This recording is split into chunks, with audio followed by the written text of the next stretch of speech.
আসসালামু আলাইকুম। তো দেখতেছেন এরকম তীর আমরা কিভাবে কোডিংয়ের মাধ্যমে তৈরি করব। আজকে চলুন আমরা সেটাই দেখব। আমি এখন একটা যে কোনো একটা ইনপুট দেবো। এখানে এক দিচ্ছিলাম, ধরেন এখানে আমি 2 দিই, এখানে 2টা দেখাবে। এখানে যদি আমি 3 দিই তাহলে 3টা দেখাবে।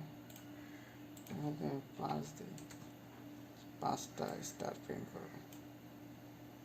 এখানে যদি আমি 10 দিই সে 10টা প্রিন্ট করবে। এখানে আমি যদি 1 দিই এখানে একটা প্রিন্ট করবে।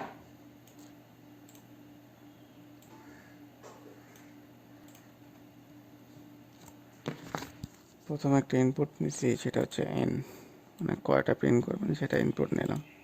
তারপর একটা ইন্টিজার ধরলাম, লাইনের ভেতরে লাইন n প্লাস হচ্ছে 1 দিলাম, ভাগ হচ্ছে 2 প্লাস 5 দিলাম।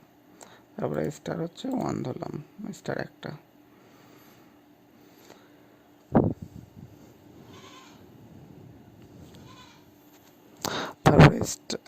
তারপরে স্পেস ধরছি, লাইন -1, লাইনের থেকে 1 কমে স্টার হবে। ফর 0 থেকে হচ্ছে লাইন পর্যন্ত একটা লুপ চালালাম। তারপরে স্টার লুপের ভেতরে প্রথমে স্পেস প্রিন্ট করলাম, তারপরে স্টার।